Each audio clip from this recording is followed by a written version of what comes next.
Episode 3 में हमने देखा था कि वो ड्रैगन अपनी सारी पावर्स हाओबाई को दे देता है, जिसकी वजह से हाओबाई ने वहाँ पर बहुत तबाही की थी। लेकिन तभी वहाँ पर शियाओ भी आ जाता है, जो उसे पकड़ने की कोशिश करता है, लेकिन वो उसे पकड़ पाता इससे पहले वहाँ पर यंग मास्टर आकर हाओबाई को अपने साथ ले जाता है और उसके ऊपर कई सारे स्पेल्स लिखकर उसके अंदर से ड्रैगन पिल को निकालने की कोशिश करता है। लेकिन उसे उसके निकालने से पहले ही वहाँ पर शियाओ आ जाता है, जो अपनी चालाकी का इस्तेमाल करते हुए हाओबाई को उसके चंगुल से छुड़ाकर ले जाता है और यंग मास्टर बस देखता ही रह जाता है, जिस वजह से वो बहुत ज्यादा गुस्सा हो चुका था। अब यहाँ से ये एपिसोड शुरू होता है। तो इस एपिसोड की शुरुआत में हम यंग मास्टर को देखते हैं, जो कि बहुत ज्यादा गुस्से में होता है और वो अपने सिपाहियों से कहता है, तैयार हो जाओ, मुझे हाओबाई कैसे भी चाहिए, भले ही इसके लिए मुझे शियाओ को मारना क्यों ना पड़े। कैसे भी करके तुम लोग मुझे हाओबाई का स्पिरिट पिल ला कर दे दो। जिसके बाद वो खुद भी हाओबाई को ढूंढने के लिए वहाँ से निकल जाता है। दूसरी तरफ हम हाओबाई को देखते हैं, जो एक बैलगाड़ी के अंदर शियाओ के साथ छुप गया होता है और थोड़ी दूर आने के बाद वो बैलगाड़ी उन्हें गांव से दूर ले आती है, जिस वजह से हाओबाई और शियाओ यंग मास्टर के चंगुल से बच जाते हैं। तब हाओबाई शियाओ से कहता है, आपका बहुत बहुत शुक्रिया जो आपने मेरी जान बचाई, वरना वो यंग मास्टर न जाने मेरे साथ क्या कर चुका होता। इसलिए अब मैं यहाँ से जा रहा हूँ, अगर किसी चीज की जरूरत पड़ी तो मैं वो करने के लिए तैयार रहूंगा।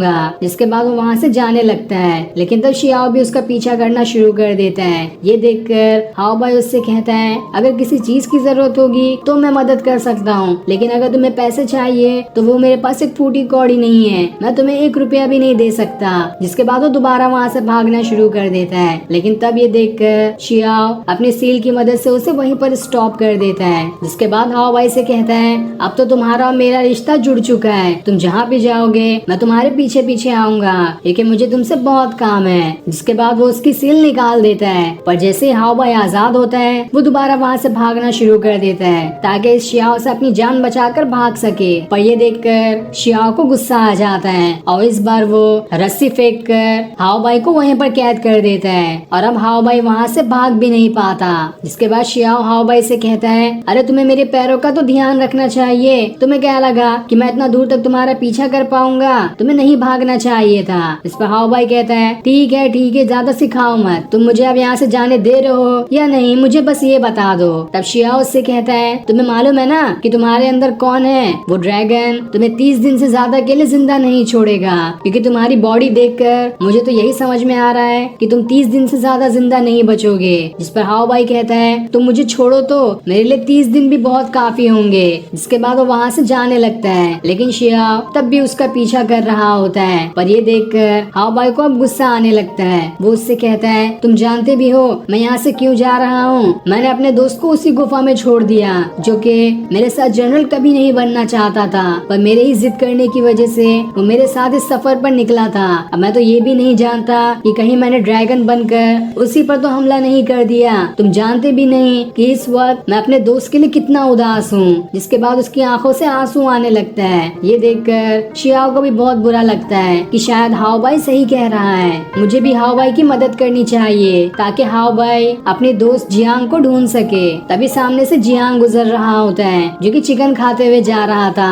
और वो खुद से कह रहा होता है, मेरा दोस्त न जाने कहाँ चला गया, वो जिंदा भी है या मर गया होगा, मैं उसी के गम में ये चिकन खा रहा हूँ। तभी हाओबाई जियांग को देख लेता है और जैसे ही उसे देखता है वो भागते हुए उसकी तरफ जाने लगता है। तब जियांग भी हाओबाई को देखकर कहता है, अरे तुम तो जिंदा हो, ये तो बहुत अच्छी बात है। जिसके बाद वो दोनों वहाँ से आगे बढ़ना शुरू कर देते हैं और थोड़ी दूर आने के बाद वो सभी एक होटल में आराम करने के लिए आते हैं, जिस होटल में उन्हें आइची नाम की एक लड़की दिखाई देती है, जो वहाँ पर गाना गाते हुए सभी का एंटरटेनमेंट कर रही होती है। तब आइची को देखकर हाओबाई उसे देखता ही रह जाता है, क्योंकि वो काफी ज्यादा सुंदर दिखाई दे रही थी। जिसके बाद आइची सभी के पास जाकर उनके सामने डांस करते हुए पैसे मांग रही होती है। जिसके बाद वो हाओबाई के साथ भी डांस करना शुरू कर देती है, ताकि हाओबाई उसे पैसे दे सके। तब उन दोनों का डांस देखकर सारे लोग वहाँ पर बैठे हुए तालियां बजाना शुरू कर देते हैं, क्योंकि वो दोनों काफी अच्छा डांस कर रहे थे। और जैसे ही डांस पूरा होता है आइची उससे पैसे मांगती है।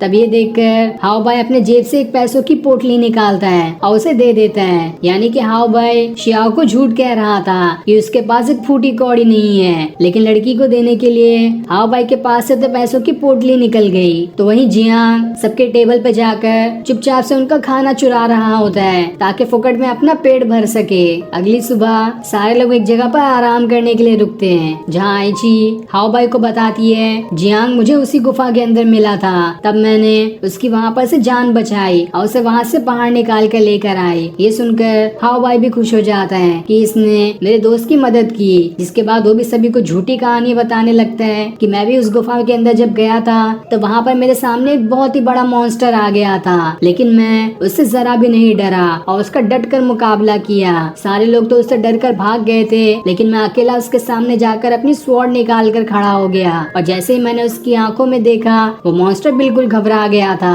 वहीं इसकी ये सारी बातें सुनकर शियाओ कह रहा होता है बस कर यार, कितना फेंकेगा, तेरे फेंकने की वजह से मेरे कान में दर्द हो गया। लेकिन हाओ बाई तब भी नहीं सुनता और सभी को अपनी तारीफ करके बता रहा होता है कि मैं इतना ज्यादा पावरफुल था कि कोई भी मेरे सामने नहीं टिक पाया और मेरे एक ही थप्पड़ की वजह से वो बहुत ही बड़ा मॉन्स्टर जगह पर खत्म हो गया था। ये सुनकर आइची को भी उसकी बातों पर थोड़ा थोड़ा भरोसा होने लगता है कि शायद हाओ बाई सही कह रहा होगा। वहीं हम एक चिपकली को देखते हैं जो जासूसी करते हुए इनकी सारी बातें सुन रही होती है। जिसके बाद हाओ बाई आइची को बताता है कि अब वो यहाँ से कहाँ पर जाएगा, जिस पर आइची भी कहती है मैं भी वहीं पर जा रही हूँ। ये सुनकर हाओ बाई खुश हो जाता है और उससे कहता है मैं भी वहाँ पर जा रहा हूँ, तो बेहतर यही होगा कि तुम भी मेरे साथ चलो, मैं तुम्हें रास्ते में प्रोटेक्ट करूंगा। तब शियाओ उससे कहता है तुम पहले खुद को तो प्रोटेक्ट कर लो, तब दूसरे को प्रोटेक्ट करने की बातें करना। ये सुनकर हाओ बाई को गुस्सा आ जाता है, लेकिन तब शियाओ उससे कहता है गुस्सा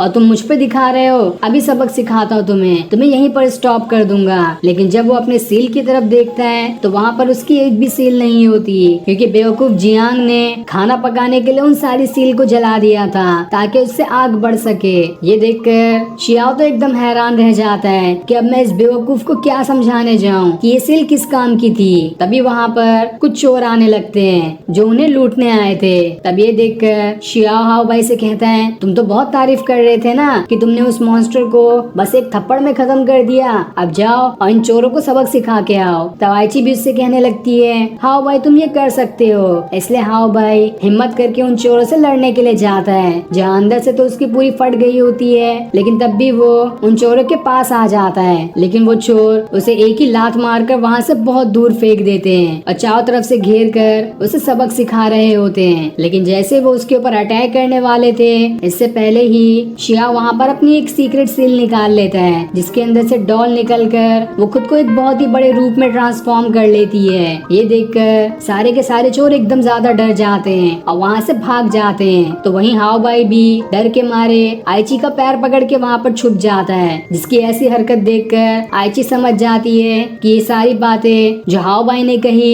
वो सब झूठ थी, ये खाली खुद की तारीफ करने के लिए फेंक रहा था। जिसके बाद वो सभी वहाँ पर बैठकर खाना खाना शुरू कर देते हैं और फिर ये सीन दिखाते ही ये एपिसोड यहीं पर एंड हो जाता है। Thanks for watching.